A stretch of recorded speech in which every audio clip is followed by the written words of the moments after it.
This episode is about minutes 6 through 10 of The Empire Strikes Back with returning guest Christina Ward. Hello there and welcome to Star Wars Music Minute, where we celebrate the music and sound of Star Wars, 5 cinematic minutes at a time. I'm Xanthi Tan, feel free to call me Xanthi, and today is all about minutes 6 through 10 of The Empire Strikes Back. This is Star Wars Episode 5, in case you didn't know. And in this excerpt of the film, it starts with Han walking into the Rebel Command Center, and it ends with Luke cutting off the Wampa's arm and running out of the cave. Returning to the show today is my friend Christina Ward, whom I'm very excited to have back. Hello, Christina. Hi, Xanthi. Thank you so much for having me back on the show. I'm so excited about today's episode.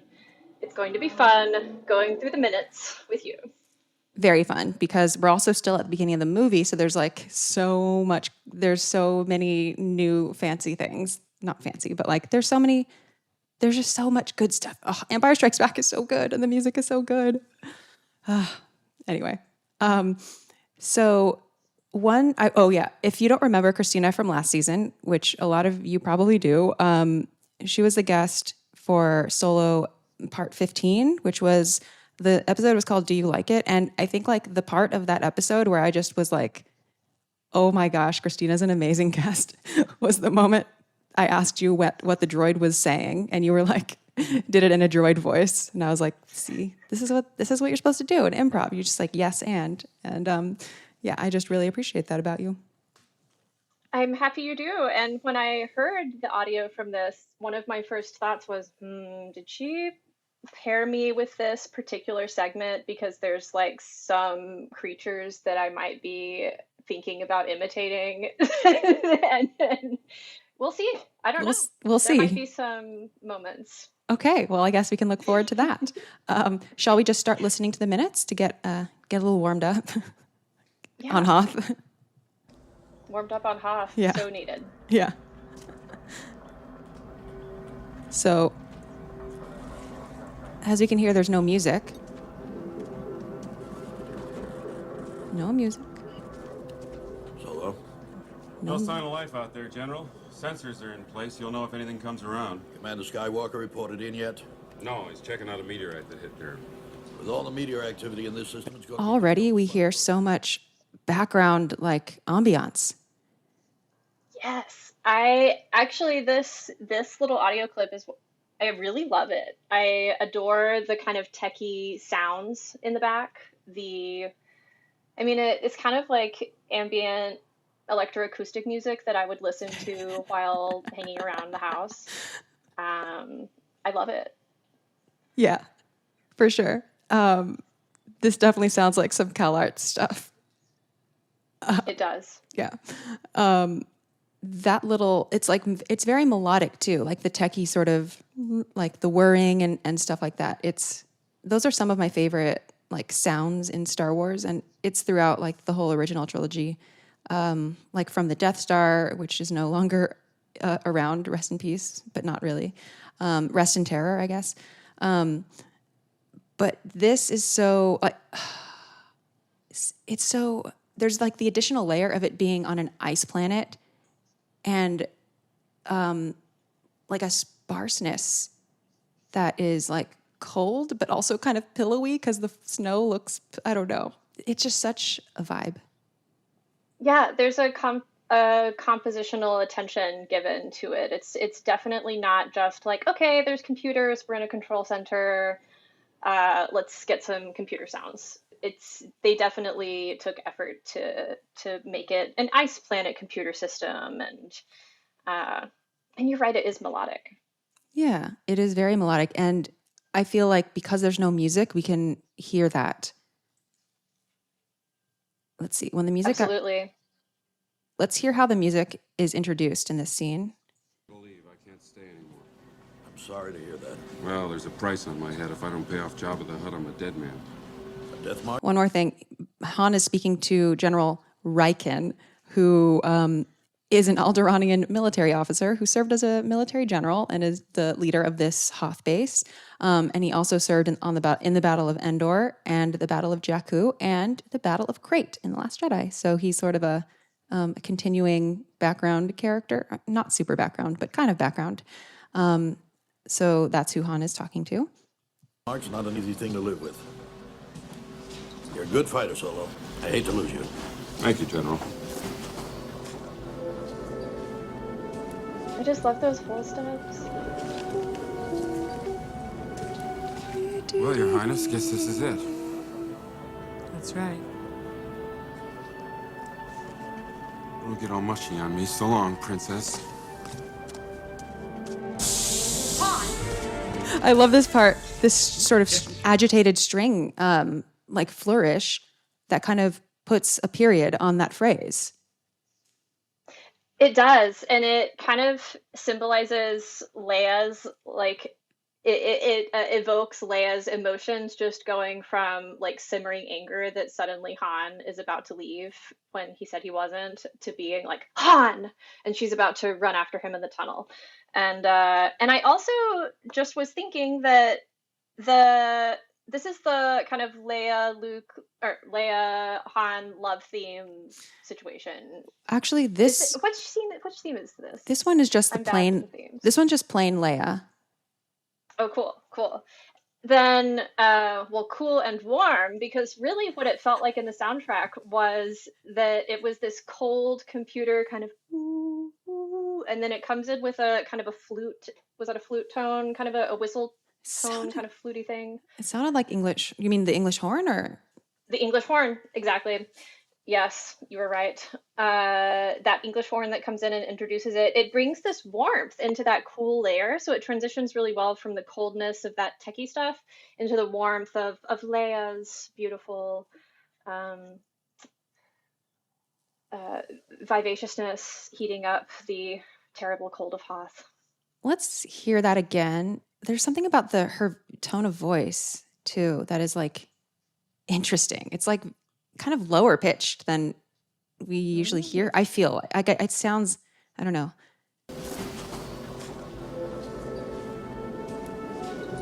Oh, I do hear a flute in there. I think you're right. Well, Your Highness, guess this is it. That's right. That's right. Don't get all mushy on me. So long, Princess. And there it's very like acerbic. I thought you had decided to stay. Well, the bounty hunter we ran into when Lord Mendel changed my mind. Han, we need you. This is Han and Leia's theme. We need. Yes. They what start about the you? same way, so they're very easily I don't know confused. what you're talking about.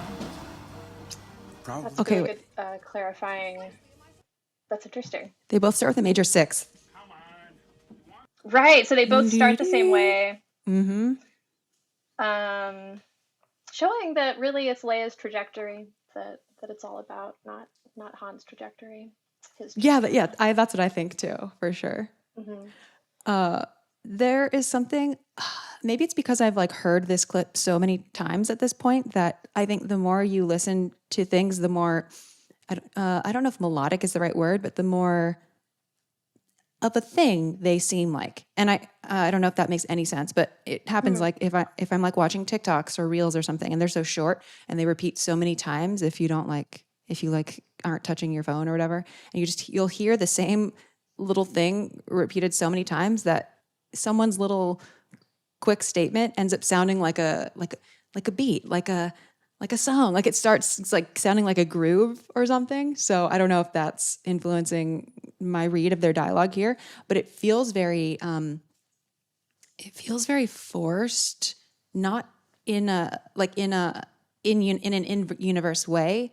Like it feels until the part where the music speeds up and then they kind of are arguing more. Like at first it's sort of like because they like each other, right? So they're saying things that almost like they don't mean it. They're like performative statements for each other almost. Like, don't get all mushy on me. So long, princess. And like, he doesn't really want to leave her, so. you know? Yeah, exactly. Yeah. And she wants to argue with him and be really angry about it and explode, and she's keeping it together in the war room with all of her diplomatic training that she's had since child. Yeah. I mean, I think she is also playing a little bit coy, perhaps. Like, I think she's concentrating, but I also think she has feelings for him at this point. Maybe. I don't know. What do you think? I think she does, for sure. I mean, things escalate. I mean, I feel like for sure there's no way that the next couple scenes could happen if she didn't already have feelings for him here. So, yeah, I don't know if it's that she doesn't want him to know or she just can't accept it or I also think after watching Obi-Wan and seeing how she was as a kid, kind of her tomboyness, her tomboyness alongside her diplomatness. Maybe she was trained for so long to hide this tomboyness, and that tomboy would totally go for Han Solo. So maybe there's also a little bit of an internal identity thing happening with her, where she's like, "Oh, Han's kind of a, the bad boy of the fleet," and Like, I would say like on a scale of like 1 to 0 to 10 of like their feelings for each other, I would say that like Han might be like at a 7 or something, and she's probably like at a 4. So it's not nothing, but I think she's a little bit lower, I think she's a little bit more behind on the scale than Han is. I agree. That's a good. I support your ratings. Thank you. there. Thank you. All right, so let's continue listening to Han and Leia theme and all this argument. Because of the way you feel about me. Yes, you're a great help to us. You're a natural leader. No, that's not it. Come on. Come on. You're imagining things. Am I? Then why are you following me? Afraid I was gonna leave without giving you a goodbye kiss? I just assumed it's a Wookiee. I can arrange that. You could use a good kiss.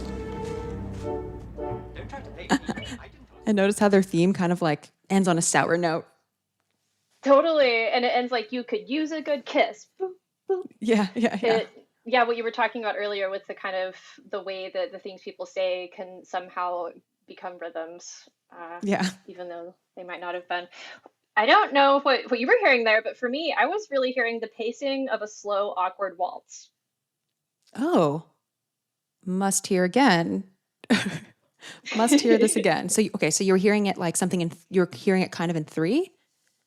Kind of an awkward waltz, like we're talking in like maybe a Disney movie or something where like the two teens are gonna have to have their first, I don't know, ballroom dance in front of everyone, and it's super awkward.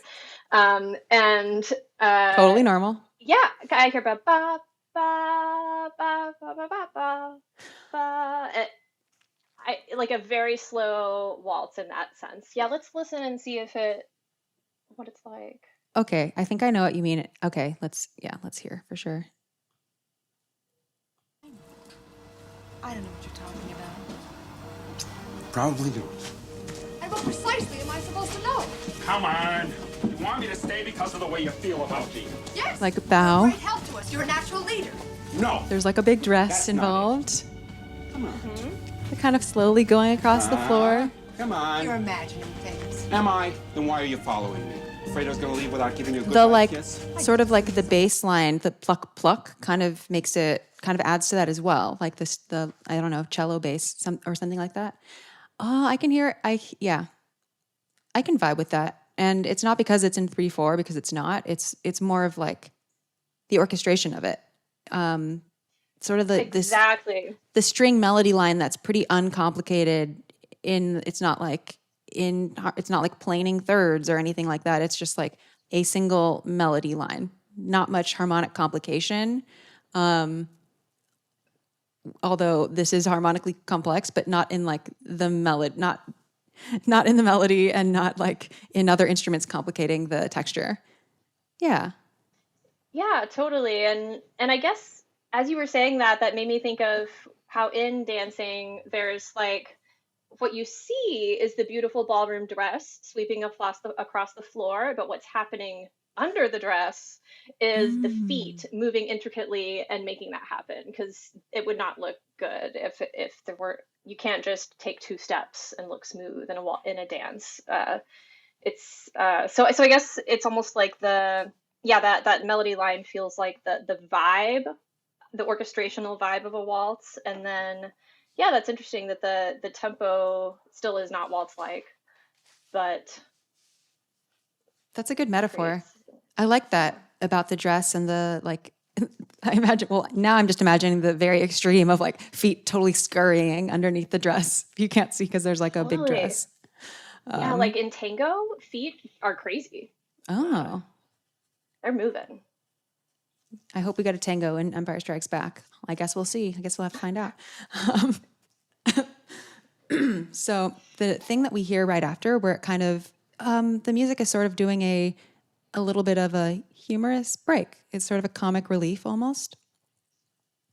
And what we hear is like a droids theme, a little droids thingy. Come on. You're imagining things. Am I? Then why are you following me?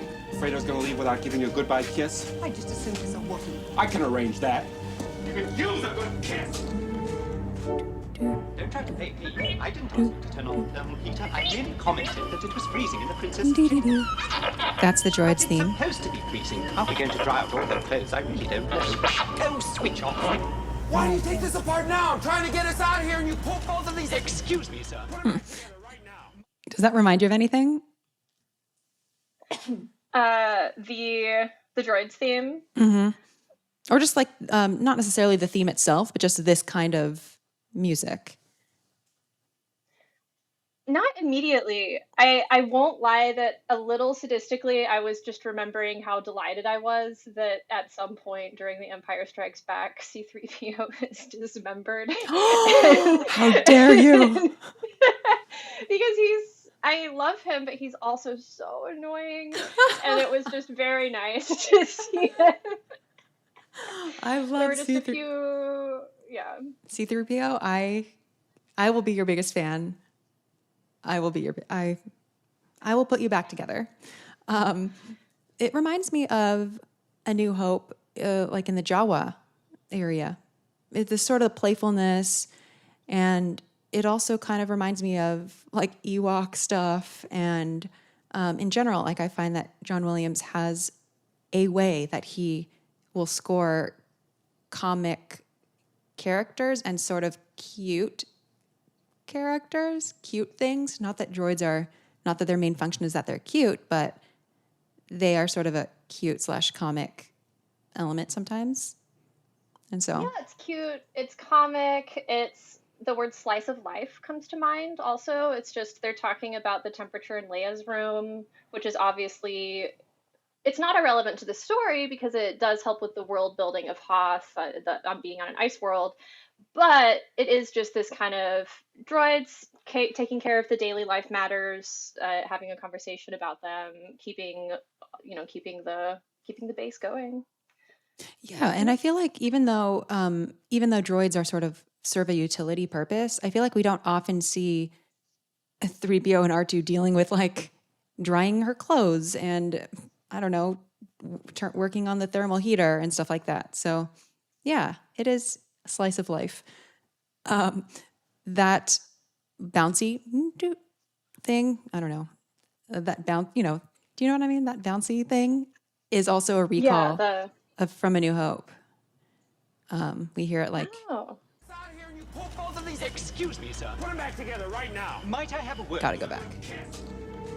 Yeah. Don't try to bait me. I didn't ask you to turn on the thermal heater. I merely commented that it was freezing. Yeah, it's similar. But it's supposed to be freezing. How are we going to I love It R2's. is. I hear that. go switch off? R2's totally part of this conversation. Trying to get us out of here and you pull both of these. Excuse me, sir. Put them back together right now. Might I have a word? Yeah. Thoughts Yeah, on that's that? great. Yeah. I love the way that they talk with each other. I also feel like C-3PO's voice was sped up right there for a little bit. Like it wasn't, I don't know, it was just I really felt like C-3PO was talking a little faster than he reasonably would be talking, that it was, Interesting. and that makes sense because when droids talk to each other, they can talk faster than they could speak to a human. But I don't know. That's just the first couple times I heard it without watching the clip. I really felt like that. But when I was watching the clip, my brain kind of put it together and didn't feel so strongly about that. Interesting. Okay, let's hear. This is Chambers. But it's supposed to be freezing. How we're going to dry out all her clothes, I really don't know. Go switch off. Why do you take this apart now? I'm trying to get us out of here and you pull... Everyone's bickering. All these couples. Together right now. Might I have a word with you, please? What do you want? Well, it's Princess Leia, sir. She's been trying to get you on the I communicator. turned it off. I don't want to talk to her. Oh, well, Princess Leia is wondering about Master Luke. He hasn't come back yet. She doesn't know where he is. I don't know where he is. Nobody knows where he is. What do you mean nobody knows? Well, you said... Deck officer! Deck officer! So again, no music, but like the way the music sort of ended, it was so.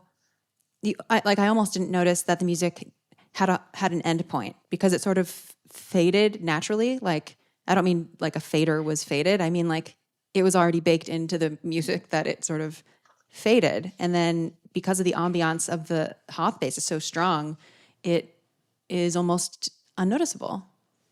Exactly. And you know what is noticeable is C-3PO's movements are so loud. He's just like, heep, heep, heep, heep, heep, heep, heep, heep. And I never cease to find things to be annoyed about with poor, beautiful, lovable C-3PO. The best droid in Star Wars. Yeah, without a doubt. Yeah, and I love how you said that it's just couples bickering. That is very slice of lifey too. It's just like, yeah, it's couples bickering. It's the heater. It's they're walking around. It's C-3PO's movements. He's very loud as he just walks around, even without talking. And he is talking, and R2 is replying, and that so you just totally miss the music kind of fading out, as you said.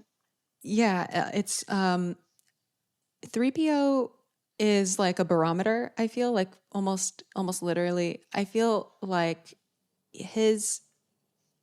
we'll put it this way, in A New Hope, the first time we see I guess when 3PO lands on Tatooine with R2, he's talking about his joints need oiling or like his joints are frozen and stuff. And here he's also cold. So I guess we know that 3PO doesn't like to be too cold or his joints get really loud and creaky. Really, he needs an oil bath, I guess. But I wonder trip to the droid spa. Yeah, the droid spa.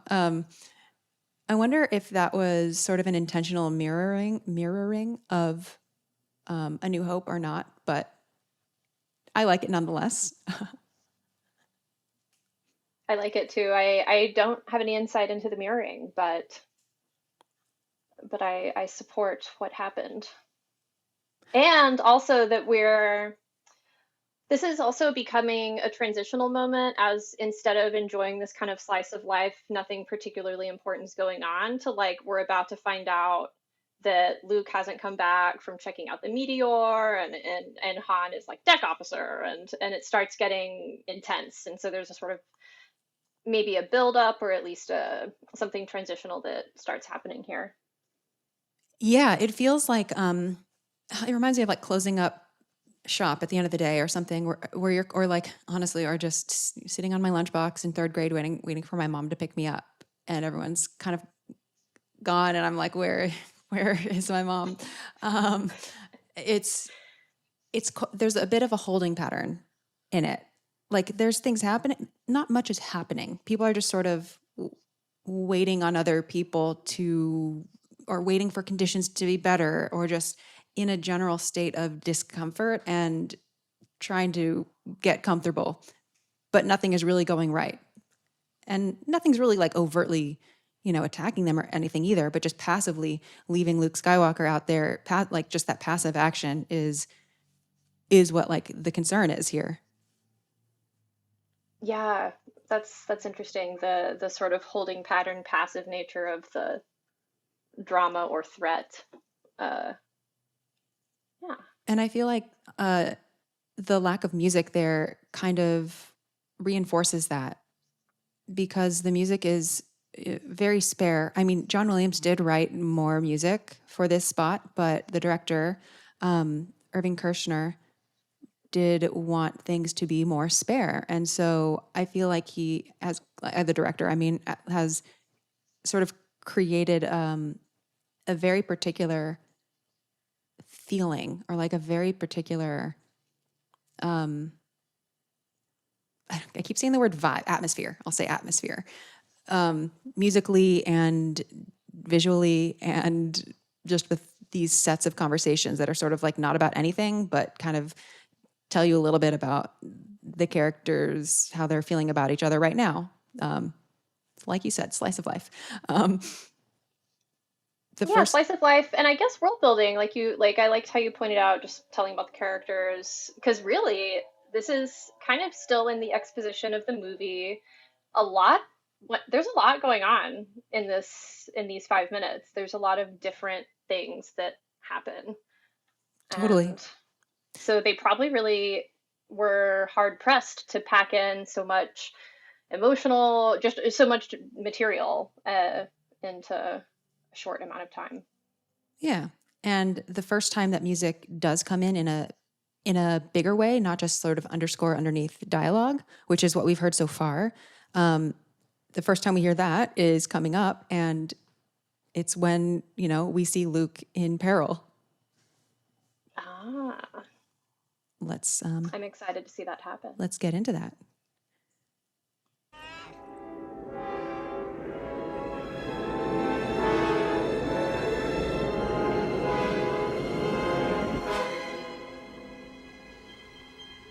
So Luke is hanging upside down in the Wampa's lair.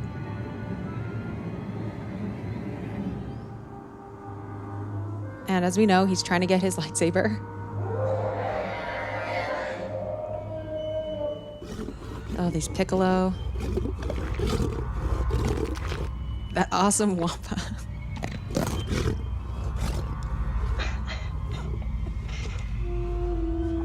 I love this part of the score. Yeah. I hear some grunts.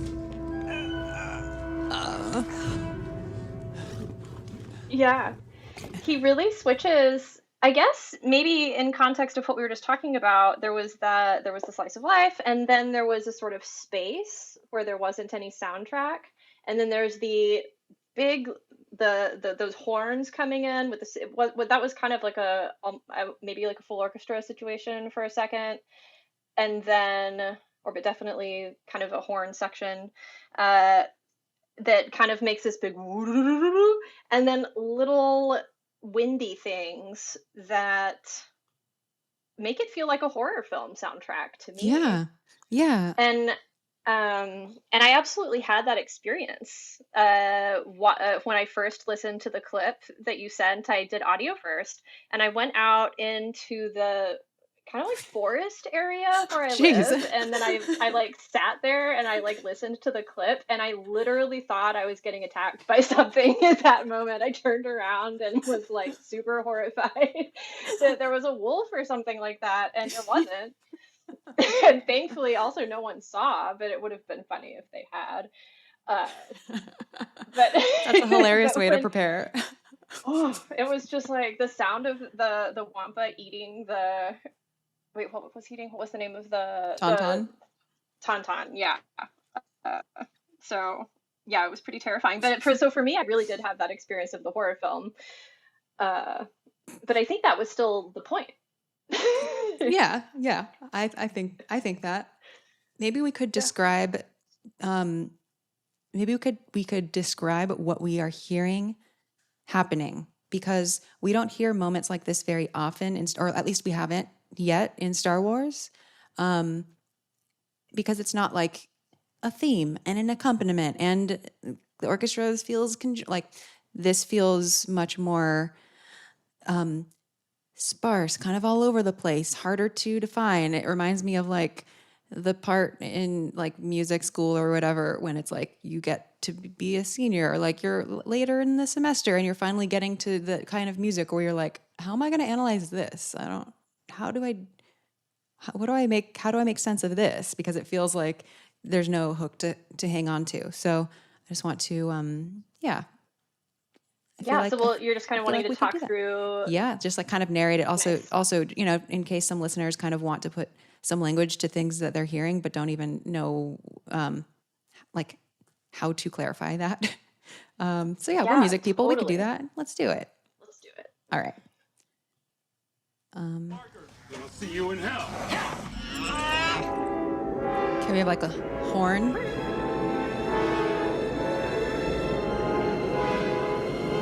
We have a little crescendo. The tritone situations and the Yeah, you're the tension in the harmonics. Yeah, you're referring to the tritone.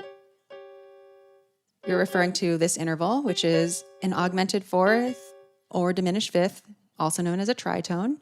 And John Williams uses the tritones quite a bit in moments like this in the score. So yeah, thanks for pointing that out. Later, when we're in Dagobah and Luke is facing his, doing that magic tree situation, that also has a lot of tritones and actually reminds me a little bit of this cue. So yeah, a little bit of a foreshadowing or something, musical foreshadowing. Okay, let's continue. And the high tremoloing, shimmering. Is that strings doing that, or just winds doing the kind of trilly situation up there? I'm trying to think what you're talking about. Oh, I hear you talking. Yeah. This is all almost unsingable. Like you pointed out, like it's hard to analyze, and you'd be hard pressed to sing this to anyone. Yeah, I'm like, yeah, exactly. It's like, sing me that part where Luke is with the Wampa. I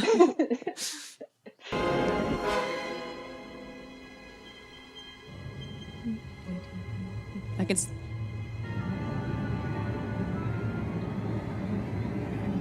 That's like getting extremely high. So like, I'll speak from the string player perspective. Yeah. Okay. So was that strings, by the way, that we were hearing? Yes. Although I did also hear piccolo, but it was kind of doing that was more obvious. It was like the sort of 5 notes, dee, dee, dee, dee, dee, except like way higher than that, in piccolo range. And then the strings are like super high up on the E string, and they also are doing a glissando upward along with a decrescendo. So it kind of fades up and away like this. Well, like that. Totally. And the little piccolo being mixed with that, orchestrationally just allows it to be a little more open and creepy and soft. Yeah. Okay. Let's listen to that again. That part.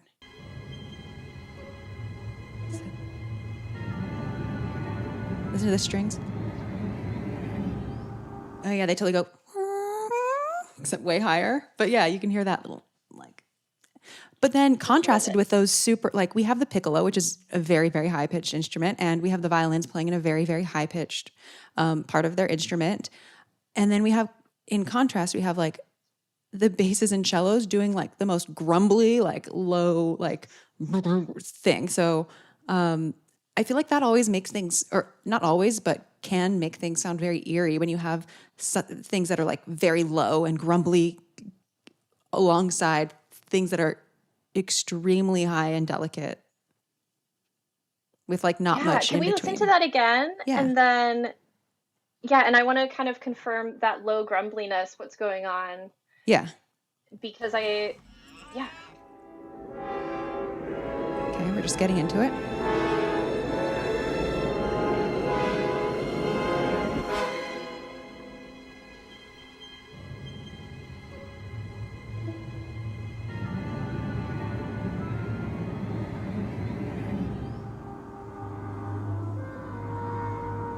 Yeah, it's nice. It really makes me feel of Luke experiencing this inhale of terror, realizing that he's in a Wampa's cave and being like,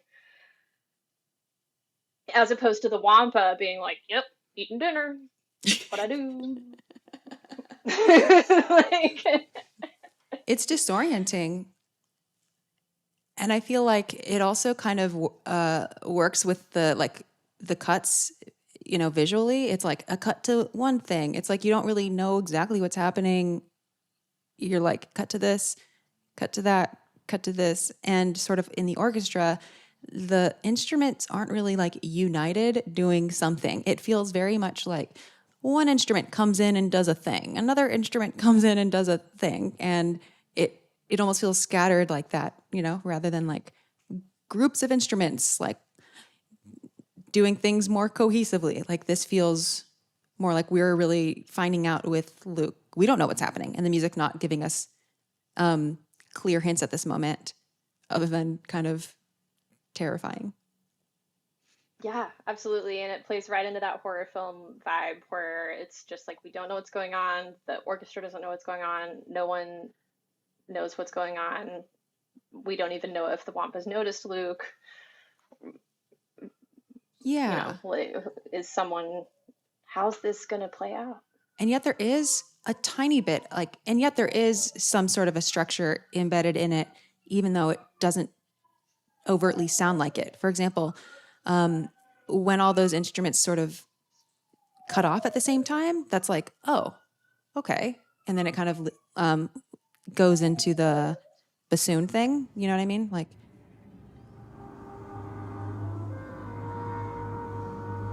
it's a little bit before that, but yeah. And that's the thing about this kind of music is the more you listen to it, the more it kind of starts to make sense.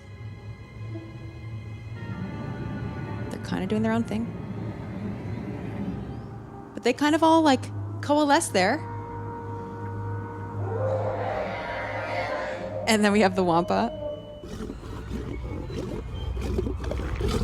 which the sound design works so nicely with the music.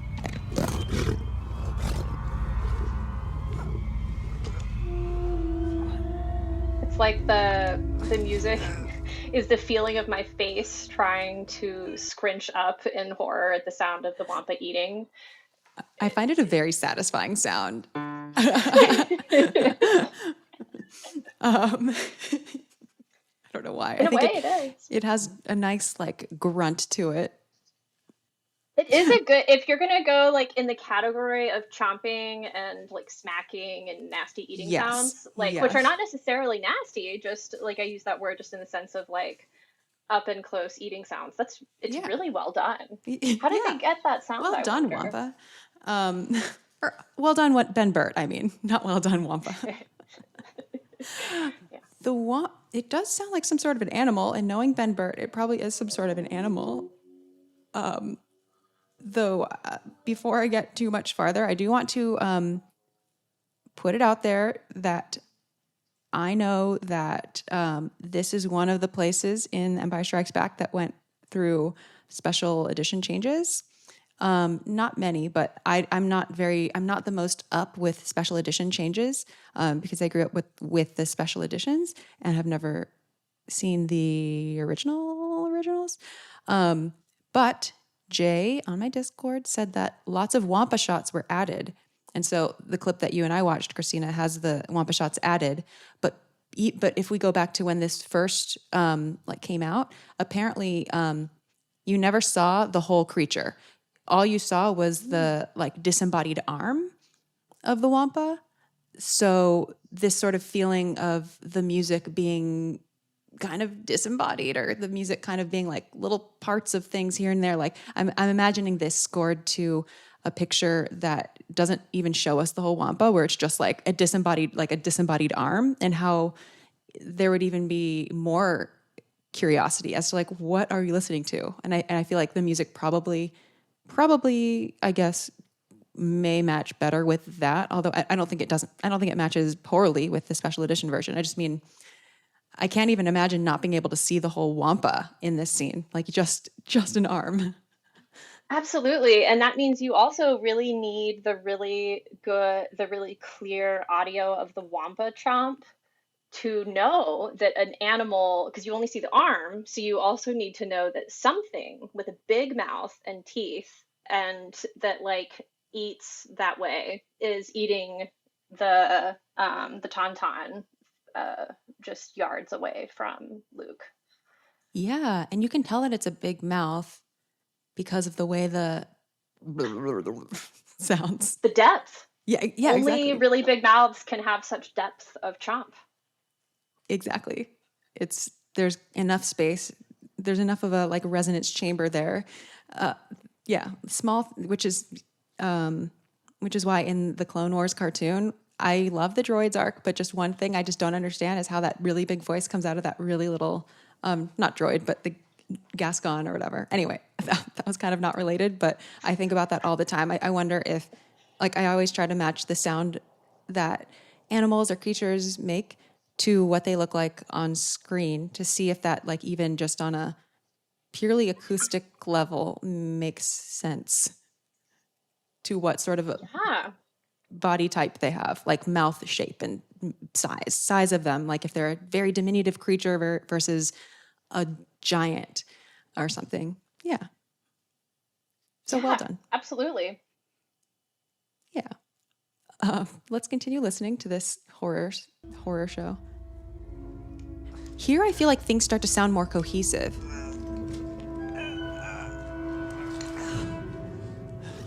Yeah, we had that. Da-da. Yeah, and that was like the first semblance of like a melody almost.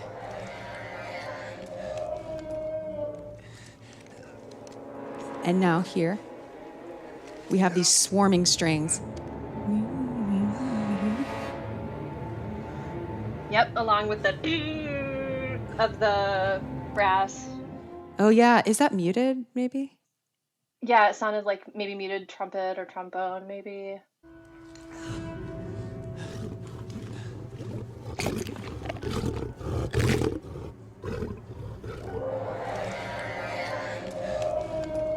You can tell this Wampa has like lips too.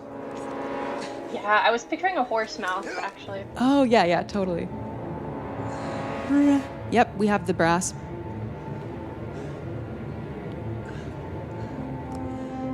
And then of course here.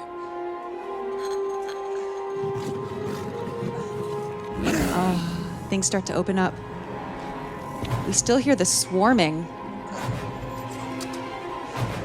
And the swarm just continues to rise, you know? The swarm starts out very low and then it gets progressively higher. Totally, and so the music kind of occupies the place of the swarm and the place of the hope, Luke, the Force, the cause, and it's which is of course kind of the Star Wars is almost always having those some kind of the Force, like good things versus bad things, happening at the same time. What's the balance like between them? Yeah, plus this is like Luke actually using the Force to get his lightsaber, and it's a very special moment in terms of his journey, like where he is in his journey. It's a big deal. Yeah, it's a big deal. And I thought it was a big deal when I was a kid, too. I was like, I loved that part. Where he reaches the lightsaber. Did it kind of inspire you? I don't know. I didn't become Force. I didn't become a Jedi just from that, but it was sort of like the closest that I can think of like being a true hero moment, probably even more so than like lightsaber battles, which to me don't feel like, I don't know, I don't really connect to lightsaber, even though it's very cool to watch lightsaber combat. I don't really, one person's going to win. Like, it doesn't feel very much like answering a call or like going through personal journey or something. I feel like the first time you use the Force to bring your lightsaber to you, when the Force is still kind of new, that to me feels like a really big moment. You're right. This is like a huge, if you think of Luke as a hero with an origin story, this is a huge checkbox moment where he not only calls his lightsaber to him, but then escapes. He doesn't actually have to kill the Wampa. Yeah. Theoretically. Yeah, theoretically. Or the Wampa bleeds out, but we don't have to find out. Although lightsabers cauterize the wound. I don't know. Yeah. But the strings here, okay, this section reminds me of the Moldau by Smetana. So yeah. Do you kind of hear that? Mm-hmm. So I'm going to play a little I'm going to play a little bit from the Moldau. So for those who don't know this piece, it is by Bedan. I don't know how to say his name actually. Bedana Smetana, and it depicts a river. Obviously the Moldau. The other name for this piece is Mavlasta, which is the English translation is the Moldau, and it's very fun to play, and it's very flowing. Like you really get this like kind of river sense, I guess. And the part that it reminds me of, or the reason I'm reminded of it is the string swarming, this kind of swelling up of the strings. So let me just play from the beginning of the Moldau.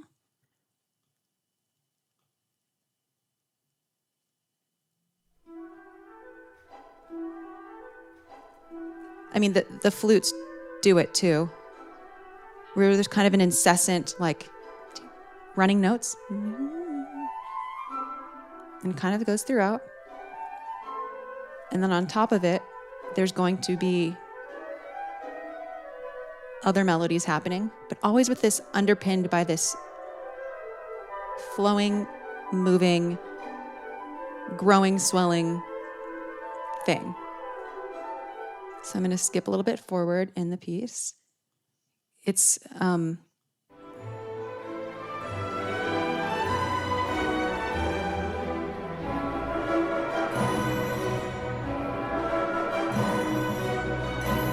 like hear this, the strings. So sort of, yeah, the way that the strings are just like so flowing and nonstop, and they don't just play a scale up and down. They like kind of go up and down and up and swirl all around. I don't know if that, can you hear that? They absolutely do. And I love the way you described it with they're like always moving, always growing, always swelling. And I think that it's really astute of you to make this connection between the Moldau and this moment in Star Wars because in Czech Republic, in Prague, if I'm not mistaken, like the Moldau is the river that runs. It's like the big river that runs through the city. It's a huge deal, and so it is this kind of lifeblood that moves through the place, and all it's like of the living force or something. Exactly, and so it's like connecting to this, like, oh, the force is this flowing, always present thing that is always there. You just have to tap into it. Like that's all you have to do is tap into it, and it's really hard to do that, and it's a huge deal if you can. But it is there, and you can tap into it if you become a Jedi like Luke. Wow, thank you for that. Thank you for making that sound good. I feel you on that though. Let's listen back to the corresponding spot in Empire Strikes Back. Yeah, you can really feel the force growing inside of Luke. Mm-hmm. As he tries to tap into it.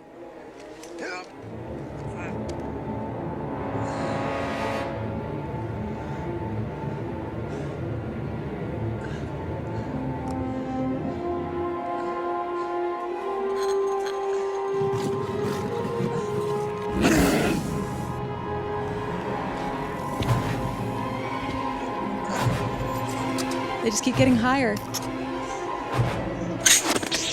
It's so Moldau-like.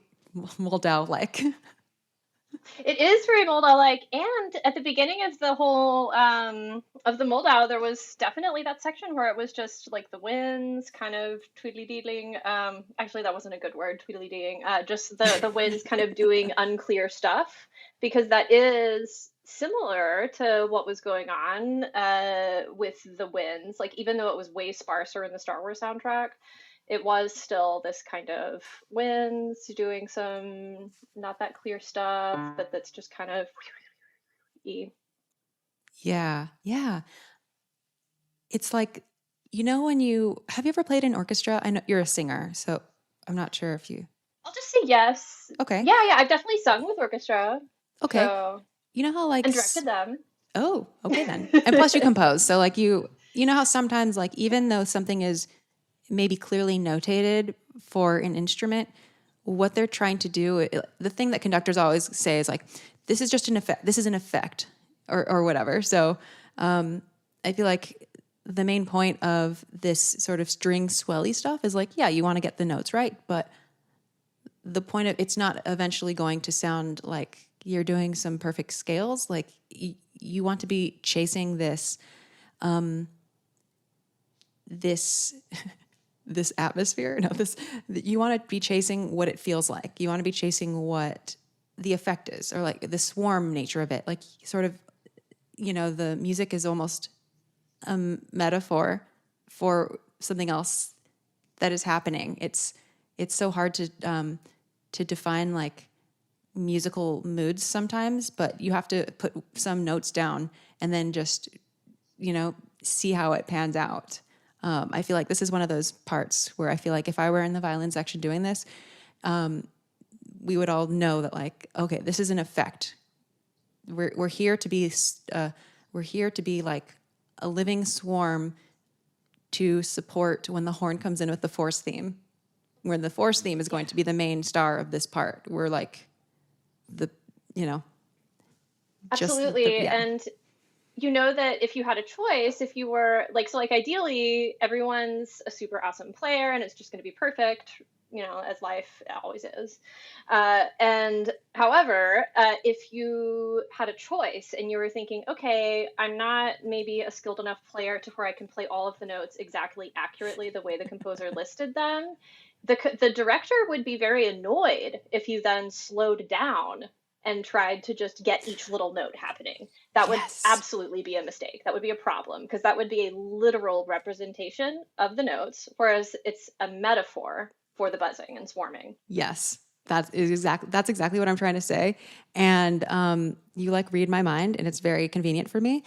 But yeah, I feel like I've brought this point up several times because it's, at least I know, I mean, I'm informed by my own experience, but also you can hear it when people play sometimes, when there's so much focus on the literal like notes rather than sometimes what the notes are trying to represent metaphorically or in effect. And so, it is very common, like trying to piece together like trying to get a spot perfect at the expense of having the mood right and having the effect come out right. Also, just absolutely on a practical level, this is the type of thing where like if you are practicing like your orchestra part without a sense of where you fit into the bigger picture, you might practice all of the wrong things. You might you might practice all the parts that look like they're hard and then not even realize that when you put it together with the orchestra, you won't even hear the details in that part. And really you should have practiced the part that looks easy but is exposed. That's a really, really good point. And it also just, it's really, I think it's super amazing how instrumental players and orchestra have just the part that you see. And I guess, so when you're preparing a part, do you basically need to research, and I'm sure there's materials available, you have to listen and things like that, and just identify like, okay, this part is a swarmy thing, so that's what they're going for, these are the exposed parts. I just think that putting that together is crazy or it's not crazy, but for me, since I did come to orchestra from a vocalist perspective initially, I was like, wait, you guys don't have everyone else's parts, you don't see everything that's going on, because in vocal music you have everything. There is no such thing as like not knowing what some other part is doing. You know exactly what the piano's up to. You know exactly what all the other people are doing. You have their notes on the page. You're looking at them. And so there's only like maybe 4 or 5 bars on a page sometimes, because that's all that fits, because you have it's like a conductor score, but just with fewer things. It's really interesting. I don't think I realized that, or I like forgot that from my elementary school choir experience. But it is. Yeah, when you get your own part for orchestra, you do not have the full context of your score. You don't even have like another part with you. It's really just your part. And I think that's because it wouldn't be practical with page turns, because when you play an instrument, you have to be using your hands. So you have to have the music packed as densely as possible. But yeah, oftentimes like the first thing that I'll do in rehearsal is like if I see that I have a note come in after a bunch of rests or something, I will like I just will be like, hey seconds, what do you have? Like second violins. Hey second violins, what do you have in measure 18? Is anyone playing the down, like who plays the downbeat in measure 20 or something? So that I'll know, and then I'll write in my part like cello on beat 1. It's like I have, kind of figure out your own anchors, your own cues. Yeah. That's so cool, because then rather than having that fed to you as it kind of is in vocal music, you can just see it. You can be like, oh yeah, the altos just sang it, so I'm gonna draw a line and whatever. You have to be like, hey, you have to communicate with another human, and then you have to decide what to write on your score to remember. And you might even have to communicate with like several other humans. It might not stop at the second violins. Another thing is that composers will sometimes write in a cue if they know that, like, as you know, like if you can anticipate a player might have any sort of confusion, you might just write in a tiny little cue so that the players know. But I feel like there is, this is why I think conductors are actually really important, at least in orchestra, because conductors are sort of like the managers of like helping people know what they need to know at any given time, because it wouldn't, like, players can't play off of, because it's not just like 4 or 3, 4 or 5 parts to contend with. An orchestra has so many parts in it. A lot of it is like you don't need to know, and it will slow you down to have that detail.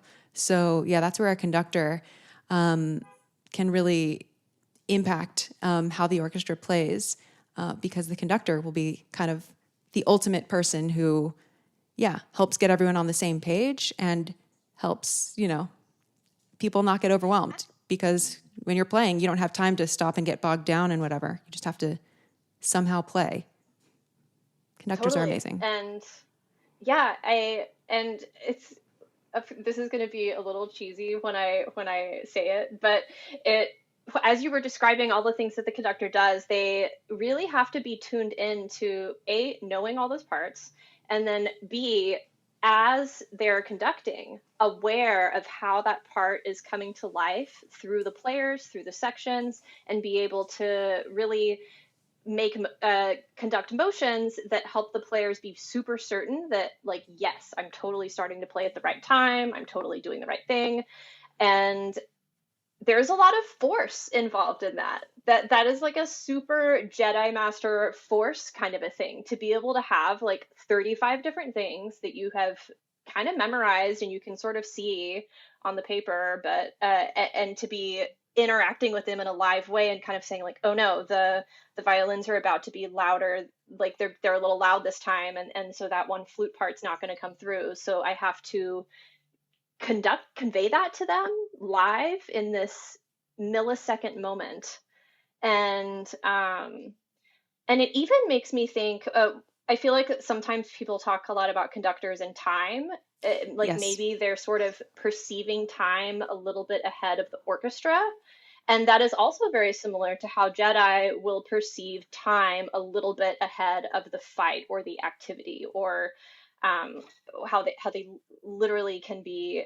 It is like moving a second ahead in time.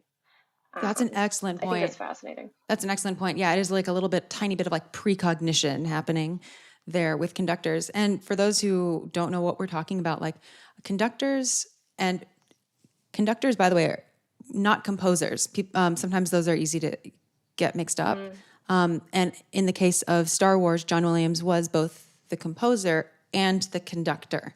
So anyway, the conductor who, waving their arms around, directing the orchestra,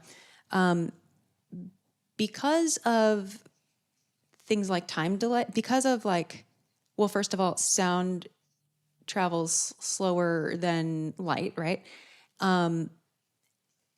Basically, the conductor needs to be slightly ahead of the beat. And if you're sitting in the back of the orchestra and you are in a big venue and you don't play until you see the conductor's beat, you will be late unless the conductor has really anticipated the beat. So it's a little bit weird. Like you don't actually play exactly. There's a lot of trust coming on both sides, because I won't say that for every conductor. Some conductors are more on the beat, some are more ahead of the beat, but either way, you like get to know, you have to be attuned to what your conductor in any given situation is doing. There is a lot of relinquishing of control and just kind of letting go. And for example, like if I'm reading on my part as a violinist and I see like, okay, this says that I have to hold this note for 3 counts, and the conductor, I see visually that the conductor is cutting me off after 2 counts, always like the players always default to the conductor. You wouldn't be like, no, I'm not listening to you because it says 3 counts and you're saying 2. Like that's just simply not what happens. Like you're prepared with your part, but you ultimately are going to follow the lead of the conductor. Absolutely. And I feel like the best conductors have this sort of sense of flow in their movements, so that even if they're not giving a beat at the moment, you somehow are able to predict from them going like this or something what they're about to do right after that. You just somehow know. It's very strange watching a really skilled conductor, that you really can just sense what they're about to do. Or if they're like standing on their tippy toes or something. They're going to do it. Yeah. Yeah. If they start doing something like this, you know that you like, it's really amazing how that works. And it is a lot like the Jedi precognition in a fight. And also the way that there is this passiveness of relaxing into the Force and clearing your mind and being calm, while at the same time producing something that could be calm, but also could be incredibly dramatic. And in a Jedi way, you could be slicing something in half, or in a conductor way, you could be, like doing something scary. Oh my gosh, this is so funny because, I recently saw the Melbourne Symphony Orchestra, and their conductor for that concert was very active and like on top of everything. Like I was almost like sweating, just like really, I could tell it was like high effort situation, and that worked, and the orchestra sounded great. And then and so like that's his style, and that's fine. In contrast, I saw the San Francisco Symphony with Esa Pekka Salonen, and he was like just standing there so chill, and just like people who are listening, I'm doing like very small hand movements on camera. He was just very like, it was so weird almost. Like it was really impressive because like he was getting a lot out of the orchestra with just the most minute, seemingly like hand movements, and it was almost like I was like, he's showing off, man. He's showing off how attuned the orchestra is to him. It looked so effortless, and he looked like he was like barely doing anything for like that first piece. I was just like, wow, that's amazing. Absolutely. He is super chill. And it reminds me of like when you watch, I really love Kung Fu movies, but sometimes when you watch like somebody who's kind of a, shall we say, like a low level practitioner work with a master, the master like barely moves because it's not even worth going for an attack. They're just like, yeah, your attack is so simple that all I have to do is this, and I have deflected all of the movements you just did. Yeah. And for sure you can see that sometimes in Jedi battles and things like that. For sure. Think of like Palpatine is just like, he just like sits in his chair and is like, I don't know. He doesn't need anything else. Yeah. Yeah. He's a couch potato. Yep. Yeah. So anyway, Luke, this is yay for Luke's first big Force saving himself moment. This is the equivalent of the Anakin fruit moment. No, I'm just kidding. Totally kidding. Very different situations. But anyway, okay, so we're almost at the end of the minutes, and I guess there's like kind of one more major thing that happens in them. So we will hear that.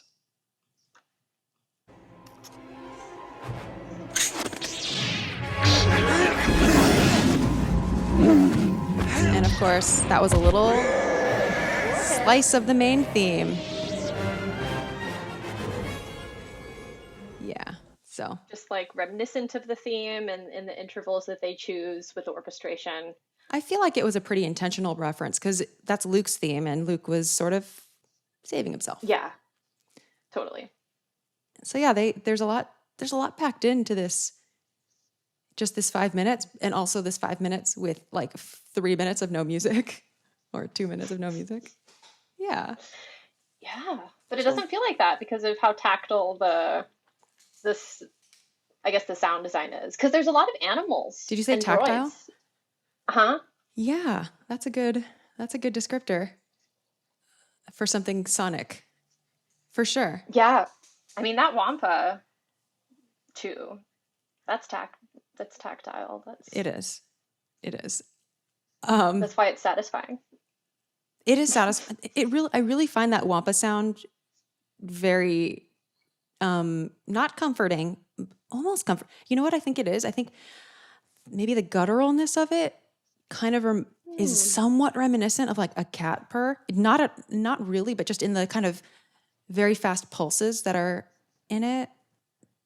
You know what I mean by pulses? Absolutely. I I guess a Wampa is, you could like while the Wampa like has kind of some, I guess like we would say it looks most like it's kind of like in between a snow leopard and an ape, maybe? Definitely, yeah. The ape is prominent because it's very abominable snowman. Or abominable, is that what it is? Abominable, Yeah. whatever. I totally called it the Yeti. abominable. Yeti, yes. It's like the that's Yeti what I at called Disneyland. it. Yeah. Yeah. He actually looks almost exactly like the Rudolph Yeti. Yes.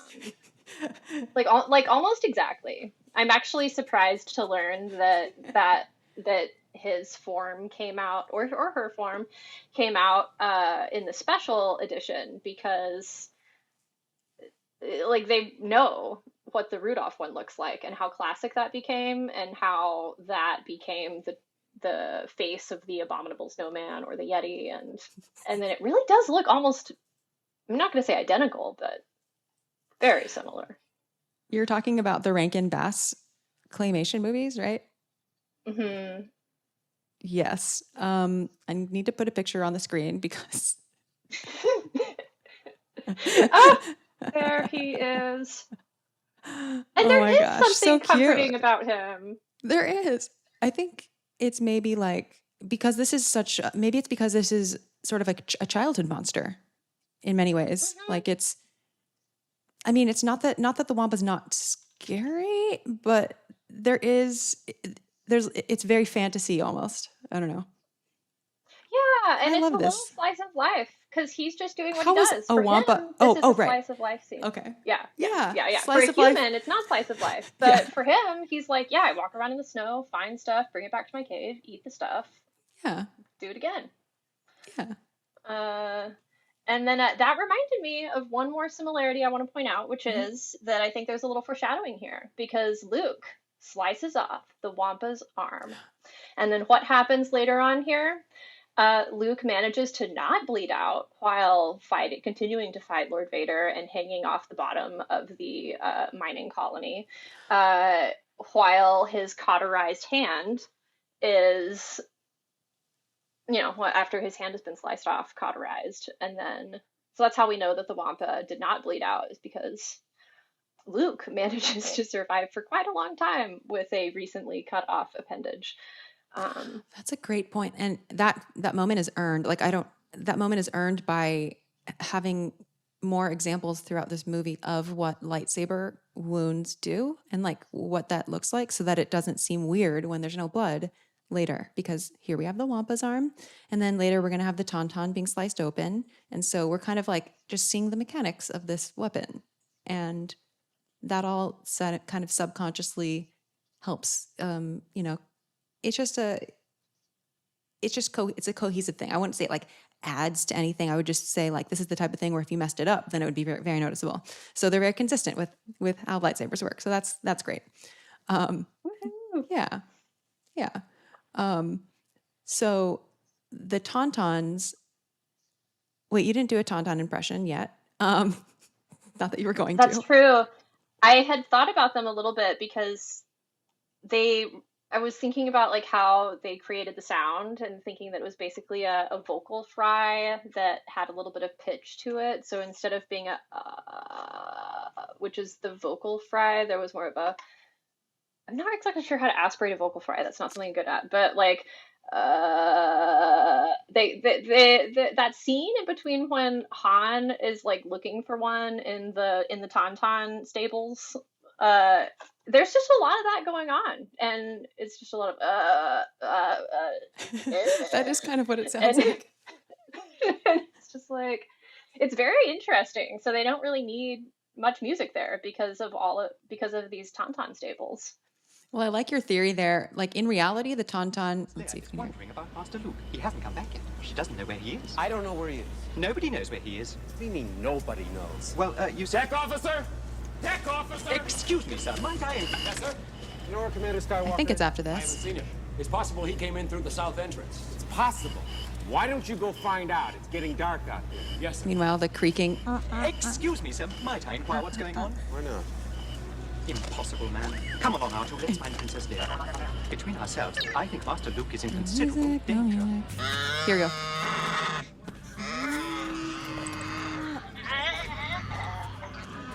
Oh my gosh, I love it so much. Yeah. You're getting pretty good at it. In reality, it is an otter. It is an Asian sea otter. Really? Mm-hmm. Little Asian sea otter. Yeah. That's cute. And it's pitched down, I believe. No, pitched up. Pitched. I think it's pitched down. But yeah, it is, a real life animal inspiration, and I don't know how that was sort of. I'm just curious where that idea even came from, or maybe it was just sort of like a playing around of things. Like I know that that's what it is, but I have to do some more digging to find out like what the story of that was. But yeah, I find that delightful. Totally. I would love to learn that Star Wars had some kind of collaboration with some sort of zoo or wildlife preserve community, so that they were like, oh, like, can we get some sounds of these animals? Like, Oh my god. yeah, just I love the idea of them being like, can we come take some field recordings at your zoo? I'm sure they did that at some point. So That'd be a here's the good thing. job. The Tauntaun voice was concocted from a recording of an Asian sea otter named Moda. It's a very small mammal, probably less than a foot long, but with a very loud and shrill voice, and a sea otter could almost speak with a wah-wah kind of voice, which they pitched down a bit. So that's from a Ben Burt interview. That's great. That's great. Yeah, it's pretty great. Oh, they're cute. Yeah, very cute. Although I love Tauntauns. When my brother and I, like, we ran a 10K like a while ago, and we could sign up with like a team name, and so we went as our team name was Tauntans. Oh, the Tauntans. That's so cute. Thank you. So let's see. Oh no, I just pressed something weird. Nope, here we go. Okay. Nope. Oh, okay, here we go. As I introduced in last episode, every episode this season, I'm going to try to do some sort of a quick explanation. I need to find a name for this segment, which is just a mini segment of some very light music education / music analysis educate, just like to give you some more tools, some more language to discuss music and to sort of understand concepts and language that come up in these episodes. So today it's going to be dynamics, because this is sort of a pillar. This is kind of like a very basic thing to understand that I think a lot of people do understand, but don't necessarily know how the language matches up in like a classical context, or like in score land, or like, when even on this episode, we've kind of mentioned a crescendo and I don't know, piano, forte and stuff like that. So yeah, run the clip, Chrysanthi. And In music, the word dynamics refers to loudness, or the variation in loudness between notes and phrases. Dynamics are an expressive element of music, so they're largely up to interpretation, but in Western classical music, we use two basic dynamic indicators, and those are P, the letter P, and F, the letter F. P means piano, which means quiet, and F stands for forte, which means loud or strong. From there, we can add qualifiers to either indicate something more subtle or something more extreme. For example, if you add mezzo, that means to do that dynamic moderately, and to add the word più, P-I-U, that means to make it more, so like more forte or more piano. Also, you can just add additional P's and F's to make that dynamic more extreme. For example, this is a chart I pulled from Wikipedia. In the middle, we see forte and we see piano below that. But even above, we have forte, fortissimo, which is double F, fortissimo, triple F, very, very loud. And then we have mezzo forte, moderately forte, mezzo piano, piano, and then pianissimo, double piano, and triple piano, which is pianissimo, which means very, very quiet. A crescendo is the process of getting louder, and a decrescendo or diminuendo is the process of getting softer. People often misuse the word crescendo as climax or culmination, like when people say, it reached a crescendo, but really crescendo means that it is increasing and growing, and it might reach a climax of fortissimo or something, but a crescendo itself is just a process of getting louder. These are indicated with symbols that kind of look like the greater than or less than sign. They kind of look like angles, and we call those symbols hairpins sometimes because just of the way those markings look. For example, when Leia turns around to look at Han for the first time in the Hoth base, her theme comes in, and this is probably a piano, maybe a mezzo piano. It's not too loud. On the other hand, when we hear the Star Wars main title for the first time at the beginning of the movie and it sounds like this, that's probably forte, if not fortissimo or fortissimo. Because that's the other thing. None of these dynamic terms indicate absolute values. They're totally up to interpretation. There we have it. Dynamics. Bravissimo. Well, thank you. Yeah, and so this set of minutes has the dynamics are mostly on the quieter side, I would say, except like when the Wampa stuff starts happening and we get like those more so those angular like sort of stabs and stuff. But yeah, I think this set of minutes, we also heard many examples of things like fading out, like when the violin did that, the violins did that like really high pitch sort of like fade away, like that big diminuendo. So yeah, dynamics are a major part of music, obviously. My screen is doing all kinds of things, so yeah. Here we are. I agree. Yeah, that was really on point. The moment we were talking about where the strings became very quiet and yeah. That moment for sure we would have called like a hairpin pianissimo kind of a thing. Like you go to infinite quietness. Mm-hmm. And so decrescendo would be the word there. Yes. And I totally agree because since a lot of it was kind of slice of life piano, kind of average volume. Yeah, there's lots of mezzo involved. Mm-hmm. Oh yeah, more like mezzo. Yeah, exactly, more like mezzo piano moments. Then those forte and fortissimo moments really had an effect. Indeed. Yeah, I love dynamics. That's such like a basic thing. It's like that's like saying I like bread. I like music. Not everyone does. That's true. Well, I like the reason I think like dynamics play a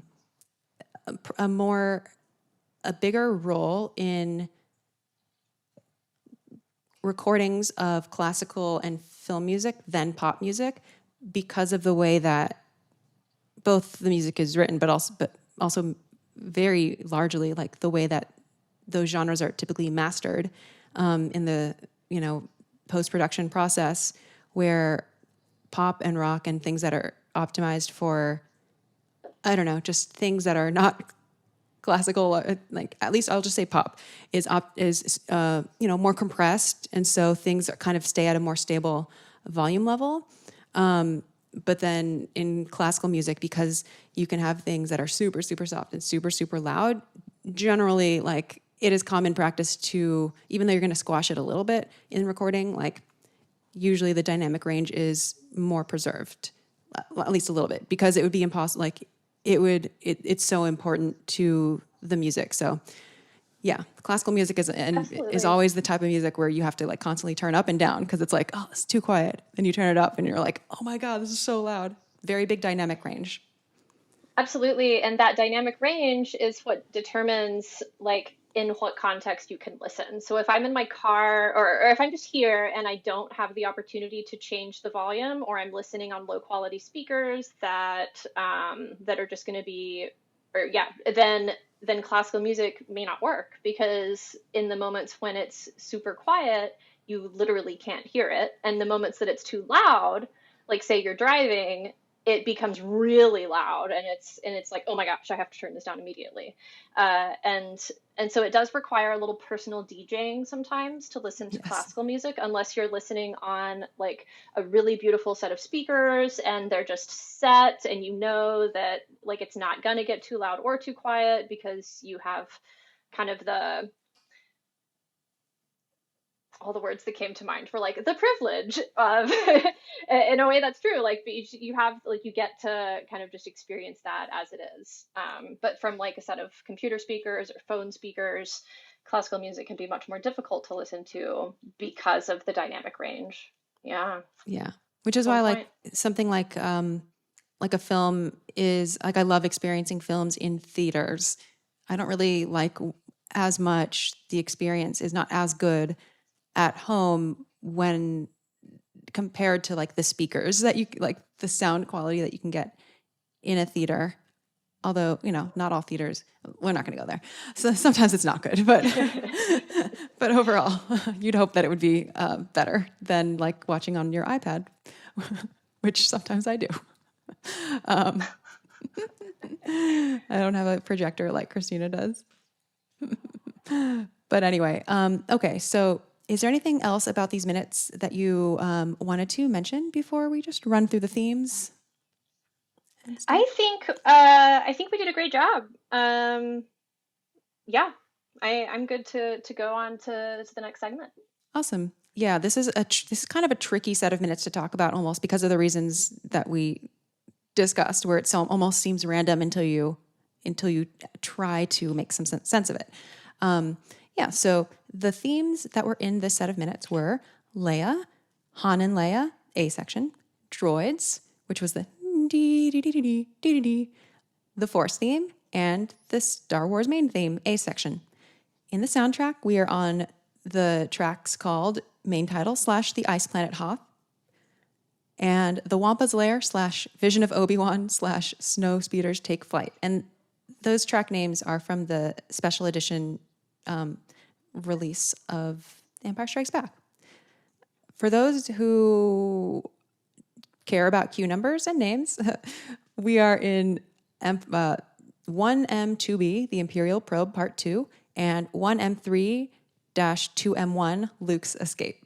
So there are many names that we can attribute to the things we heard. So all in different sorts of categories. So yeah, quite a lot here.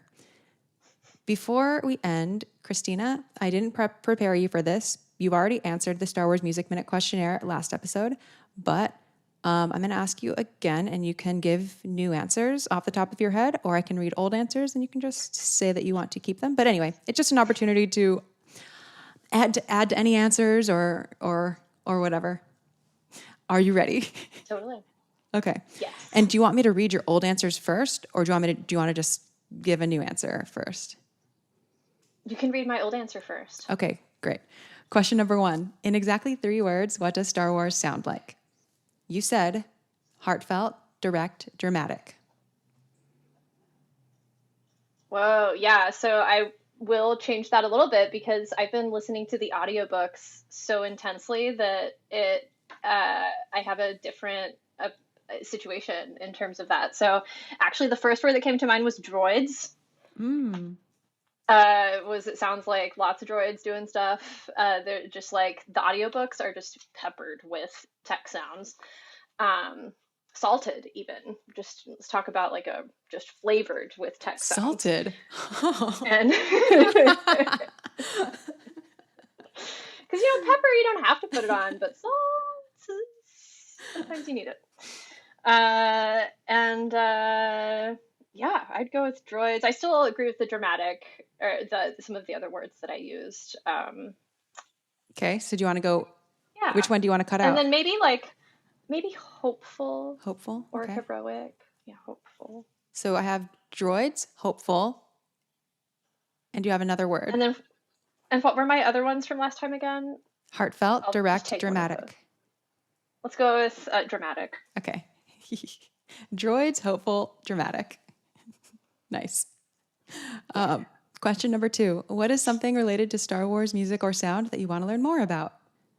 Your old answer was, what are the thematic relationships that tie the dark side with imperialism, musically speaking? And similarly, what musical relationships tie the light side with rebellion and goodness? Yeah, I still like that. I have a new obsession that's coming up. But, what is it? It's and we have vaguely talked about it over texts. Okay. But it is that I am really thinking about the Chiss people. Yeah. And I am really thinking about what an audio representation of their brainwaves would be like, particularly when they're doing their skywalking, which would also be similar then to when like a Jedi is using the Force really intensely. You don't want to do spoilers. Oh, sorry. Yeah, it's that was okay a lot though. of spoiling. But the aural representation brainwaves. of Chiss brainwaves, particularly Skywalkers. Yep. I love that we have already kind of talked about this. Totally. And for sure, that one main character who I love. Yes. That person's brainwaves. Yes. It's not a spoiler to say Thrawn, because I think everyone knows about the Thrawn books. That would be like being all coy about the main character of the Thrawn trilogy and Thrawn Ascendancy trilogy. Yeah. Okay. Good point. Finally, what is a score or soundtrack that you're fond of besides anything Star Wars? So you can add to your old answer, which was Dune. Music composed by Hans Zimmer, sound team led by Mark Mangini and Theo Green. Yeah, no, I still really love specifically the moment when I like the voice of Timothy, what's his name's character? I love when voice and soundtrack merge into one thing. So, do you have another soundtrack to just add, to recommend, or that you like, that you're fond of? You only like Dune. I have. Well, okay, here's what comes to mind. I've been pleased with a lot of different cultural music that I've finally gotten to hear in some of the more recent Marvel series. Like Mrs. Marvel and Moon Knight both used a lot of music that I really like, but don't get to hear in the pop world very much, or at least in the like American pop scene. So I was pleased to see that. Although I'm not sure that I'm in any way qualified to know how well done those soundtracks are. I'm sure there's something problematic about them. There has to be, but in general, I was pleased. Yeah. Like I'm sure there's artists that are actually artists from other countries, or even if they're not, just things that are culturally relevant to people who are not the mainstream audience of a lot of previous materials. You know that who did the violin, we went to school with someone who did the Miss Marvel, like, music. Really? Or the violin stuff. So, yeah. And we're not, and it's not you. It's not me, no. I was like, I was like, if we're not coy about Thrawn, are we going to be coy about Chrysanthi? No, see, I haven't personally heard it or seen the show myself. I just know that, I don't know, that Roginder, do you know? I don't know. Maybe he crossed paths with you. Maybe he only crossed paths with me. But yeah, he went to CalArts, and yeah, he does like Indian violin and stuff. So yeah. Oh. So yeah, that was a coincidence. Yay. Finally, where can people find you online, Christina? Well, I have recently rebranded myself to be the XTverse Studio. So you can find me on Instagram at XT. I always forget if there's a dot. I can't believe this every time. There's xtverse.studio. Great. xtverse.studio. And yeah, there's things coming up with that. I'll start be selling visual art online pretty soon, probably through Etsy, and also hopefully some gallery collaborations in Los Angeles. And yeah, that's the main way to find me. That's awesome. Yes, and for those who didn't know, because I didn't mention it at the beginning of the show, Christina is a composer, visual artist, period, multimedia artist. Yeah. Great stuff. Totally.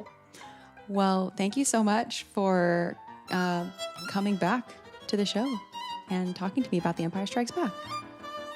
Yes, thank you so much for having me. It's been so much fun talking about it and revisiting these moments in Star Wars history, especially in this context. Indeed. And listeners, you can find Star Wars Music Minute wherever you get podcasts or on YouTube and, the social media platforms. I might post those little, I don't know what to call that segment yet. By the end of the season, there will be a name for it, but I might post those on some of the social media platforms just to have those. I don't know if that will be possible due to the copyrighted music, but we'll see. They're there for some use in the future, hopefully. And with that, may the Force be with you. I need to find a better sign off. May the Force be with you, and thank you for listening to Star Wars Music Minute.